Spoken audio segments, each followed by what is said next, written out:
ini contoh, misalkan kamu tidak membawa piring, gimana kamu caranya mau makan? Ya kan? Nggak bisa kan?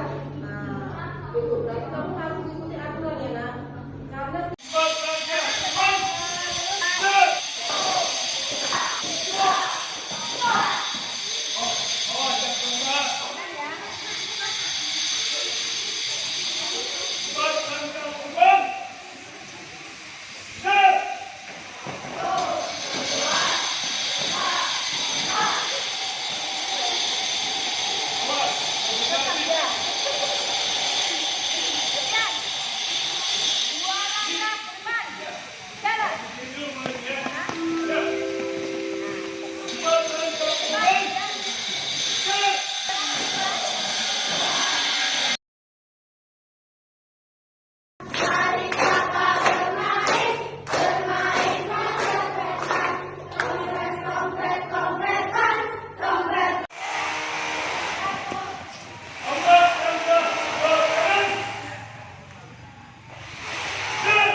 Makanya harus paham. Beranjak dewasa mana yang boleh, mana yang tidak. Bergaul pun dengan teman yang harus jelas. Mana yang boleh dilakukan, mana yang tidak boleh dilakukan. Ya.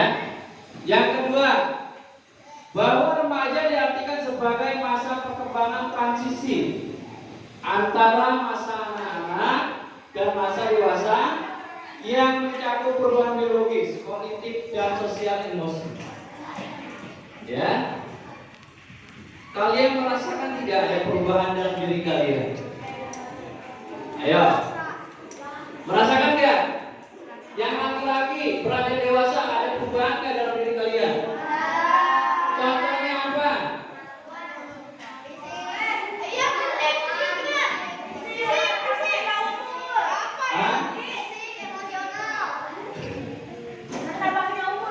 Bertambah umur udah pasti. Kalian kan akan beranjak dewasa. Bertambahnya rasa malu dalam diri kita. Ya, beda dengan kita masa anak-anak. Beda zaman kita ketika masih di TK. Ya. Kalau di TK nangis itu malu nggak? Nah, sekarang kelas 6 nangis di lapangan bola. Malu nggak kira-kira dilihatin? Gitu ya.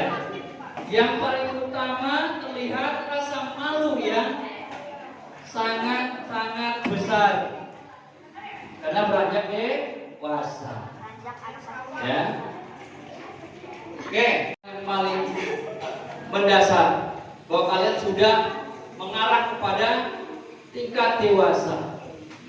Fisik mungkin tambah tinggi ya, gitu ya. Tambah tinggi nggak? Tambah tinggi. Tambah memahami nggak? Pastinya. Ya. Kalau udah kelas 6, kalau dikasih tahu mau papanya, pasti lebih paham dibandingkan adiknya yang TK. Kalau adiknya TK kalau minta mainan pasti nangis koser-koseran di jalan. Ya tak? Kalau udah kelas 6 malu nggak? Ketika mau mainan nggak dibeliin, kalian guling-guling di jalan. Malu ya? Malu. Ya. Pertumbuhan fisik yang memang terlihat begitu sangat-sangat jelas. Ya, ini beranjak dewasa. Akan apa? Salah jalan seperti apa, Sir? Pergaulan bebas. Ya, pergaulan bebas. Bahkan mengarah kepada hal-hal yang negatif. Ya, nggak boleh. Ya. Makanya perlu ada penanaman nilai-nilai agama dalam dirinya. Untuk apa? Untuk membentengi dirinya dari hal-hal yang negatif. Ya, rajin ibadah kegiatan gereja ya. Dengarkan penceramahnya, khotbah ya. Supaya kita bisa terhindar dari orang jahat, dari hal-hal negatif. Ya, kita minta dan berdoa. Yang kedua, orang tua harus mampu menjadi sumber informasi pertama dan utama bagi anak terkait dalam hal apapun, terutama tentang pubertas. Kalian sudah puber belum? Ada yang tumbuh jerawat nggak? Siapa yang udah punya jerawat? Ada berapa jerawatnya? Ya, ciri-ciri seperti itu. Ya, ada tumbuh jerawat, rasa kesel ketika ada masalah, nah ya, jengkel, emosian, gitu ya. Ini orang tua harus tahu informasi apapun. Kalian pasti bertanya kepada mama atau papa kalau yang perempuan. Kepada ketika anaknya lagi ada masalah pasti kelihatannya murung loh. Ya. Kalian harus bercerita juga masalah kalian kepada orang tua. Jangan diam. Ingat loh ya. Beranjak dewasa banyak masalah. Banyak problem. Ya. Problem dengan teman ya. Apalagi yang punya kekasih, ada yang punya pacar? Ada yang udah punya pacar belum? Belum ya, jangan dulu. Ya. Oke, jangan dulu ya. Selesaikan dulu sekolahnya. Udah, oke. Udah ya.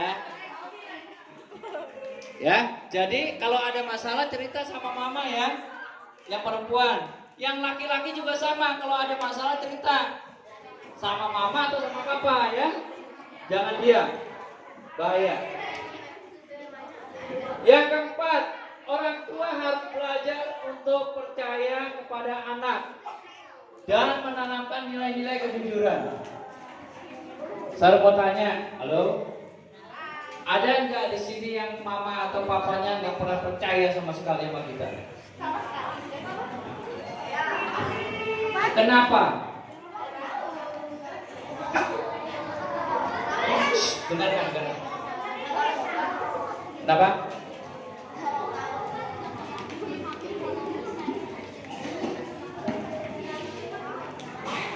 Gak percaya? Gak boleh, ya. Tunjukkan bahwa apa yang kamu akan lakukan itu benar, ya. Dengan menunjukkan keberhasilan, bukan dengan menunjukkan emosi. Kalau silakan, karena setelah itu kita akan senam pagi. Jelas? Nanti akan ada alarmnya. Setelah ini silakan taruh buku-buku kalian, ambil dulu, terus langsung masuk kamar. Setelah itu silakan kalau yang mau ke toilet, yang mau minum atau segala macam. Dan setelah kalian sudah masuk kamar semua, tidak ada yang keluar, lampu kamar dimatikan.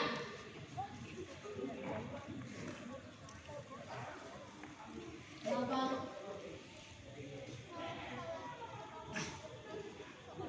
Apa? Kita bangunin. So.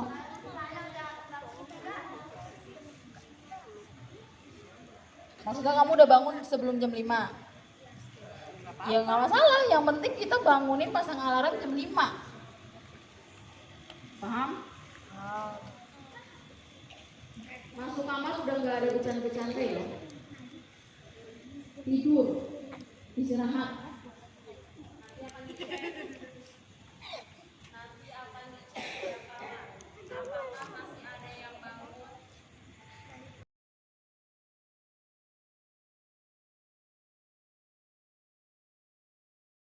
Di sini kemudian selesai pulang. Enggak ada. Pasti kita punya tujuan. 1, melatih kedisiplinan kalian. 2, melatih kemandirian. Ya, kuncinya hanya itu. Ya, 8 kebajikan yang akan kita angkat. Ya. Nah, hari ini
yang selalu harus diingatkan, sedikit-sedikit harus disuapin. Ya, nggak ada. Jadi kamu seandainya sudah lulus dari SD setiap pagi, entah melanjutkan di SMP ataupun melanjutkan di SMP lain, kamu membawa nama setiap pagi itu harus is the best. Harus membawa 8 kebajikan yang sudah kita tanamkan ke kamu. sopan santun, diajarin nggak di sekolah? Salah satunya tata krama, ya kan? Kemudian kedisiplinan, diajarin nggak? Diajarin. Sudah diterapkan belum? Sudah. Kalau emas sudah ya. Sudah diterapkan belum? Ini sudah benar-benar dari hati atau memang yang penting mulut saya bilang sudah. Ya, karena setelah selesai LDK kita akan lihat perkembangan berikutnya. Ya, hari ini kamu satu hari tanpa orang tua, nggak ada mami papinya kesini datang nganterin snackmu, ketemu mama, ketemu anaknya, mungkin tahu sebelum malam jam 9 malam itu sudah tanggung jawab sekolah. Karena sekolah menuntut kalian itu lebih disiplin, lebih kreatif, inovatif, dan tentunya apa? Mandiri. Ada yang di sini masih tidur sama mami papinya? Kalau nggak ada mami papinya nangis? Nggak ada ya? Nggak ada. Oke. Nah, menjadi atau membentuk mental yang tangguh. Kamu seorang wanita atau laki-laki yang memakai baju pramuka. Jujur sebenarnya, kalau saya boleh memilih untuk LDK bisa di luar, kemudian kita memanggil tentara atau Polri gitu ya, untuk melatih PBB kalian, untuk melatih kedisiplinan kalian, itu sebenarnya lebih bagus. Tetapi saya akan mencoba di sini dulu. Dari di sini dulu, kalau memang mental kamu sudah terbentuk, ya. Kalau kelas 6 kan nanti next di SMA seperti itu kita. Tapi nanti yang kelas 6 lulus pasti akan mengikuti jejaknya keluar. Nah, itu akan membentuk apa? Mental yang tangguh. Jangan cengeng, jangan melo, jangan terlalu baperan. Kalau orang bilang ya, baperan, dibilang temennya sedikit nangis, disampaikan ke temennya sedikit mewek, keluar air mata, ya kan? Nah, itu tidak bisa seperti itu. Ya, kalian kalau sudah melakukan, kan kalau sudah dididik, satu, mandiri, disiplin, ya kan? Kemudian ada apa lagi selain disiplin, mandiri? Ayo, disiplin, mandiri, yang sudah diajarkan di sekolah, tanggung jawab, ya kan? 3 kunci itu, kalau kamu sudah melakukan hal itu dengan baik, kamu tidak akan merasa kesulitan di sekolah. PR nggak akan ngap-ngapan untuk mengerjakan, karena kamu sudah tahu tanggung jawabnya. PR itu dikerjakan di, nah kalau PR dikerjakan di sekolah. Padahal kalian selama ini saya melihat ada beberapa anak PR tetapi dikerjakan di sekolah, ya kan? Alasannya apa? Lupa itu udah penyakit, ya. Lupa itu penyakit yang mematikan. Apalagi malas itu udah kronis. Kalau saya bilang malas belajar, malas mengerjakan PR, malas mengerjakan tugas dari mister atau missnya, itu sudah kronis, ibarat penyakit kanker yang berokot di tubuh kamu. Nggak akan bisa sembuh orang malas itu kalau tidak kita sembuhkan sendiri, ya. Kalau pusing pakai paramed selesai. Tapi kalau malas, dari diri kamu yang harus menumbuhkan supaya kamu itu bisa, ya. Itu paham ya? Nah, sampai tua pun belajar. Contoh saya usia kepala 4, Pak Mangku sudah senior saya, itu pun tetap belajar. Ya kan, apalagi kalian yang notabene masih sangat muda. Masa depan kalian itu sangat panjang. Masa depan kamu yang menentukan siapa? Betul, diri sendiri. Adakah orang tua menentukan? No. Orang tua hanya mensupport. Kamu yang menentukan. Nasib kamu itu ada di tangan kamu. Hidup kamu itu next step-nya enak, susah, senang itu hanya di kamu. Orang tua kan makin makin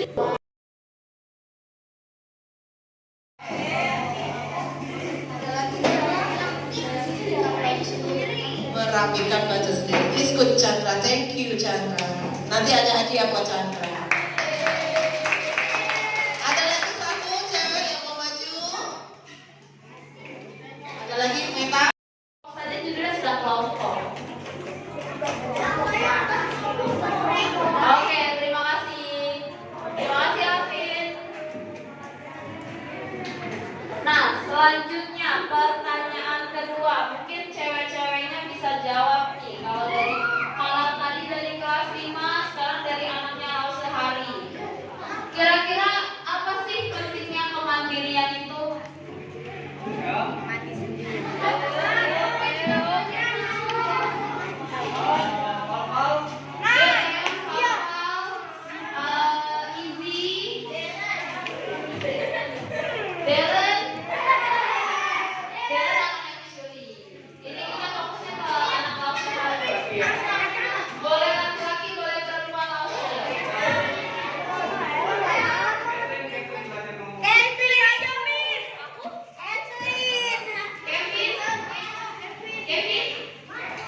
membuat mental yang tangguh? Dari apa tuh?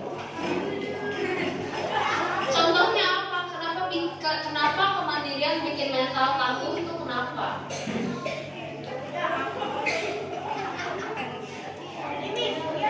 Jawabannya benar, tapi maksudnya Miss tuh apa ya? Aksinya tuh apa? Kenapa Cecil? Karena apa-apa dilakukan sendiri, jadi tangguh gitu ya. Gitu.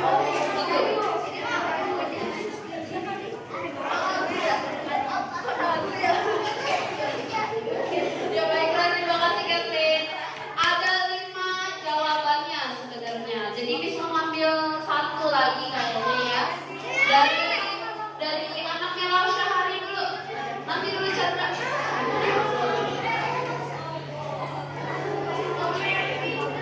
Siapa ya?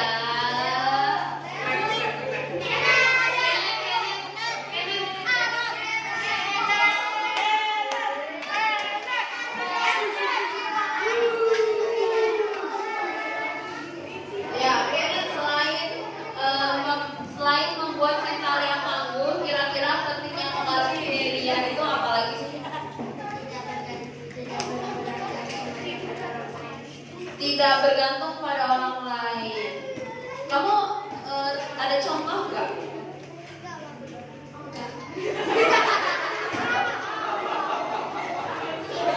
Teman-teman ada yang punya contohnya nggak? Tidak bergantung pada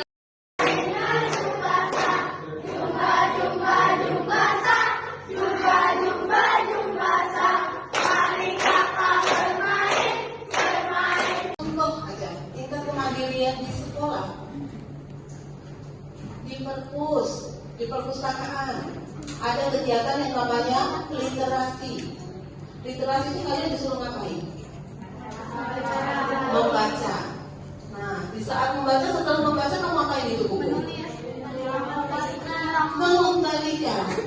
Kembalikan pada tempatnya. Kamu bantu orang lain. Contohnya, yang udah ada Pertanyaan nanti mau dijawab ya.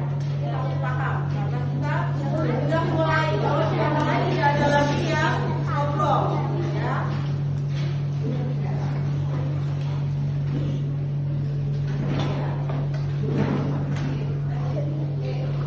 Hari ini kita akan belajar tentang tidak akan berbagian kegiatan yang lainnya.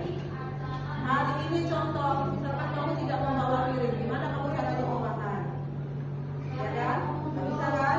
Nah, itu. Berarti kamu harus ikuti aturan ya, nak. Karena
Tuh, itu yang keren.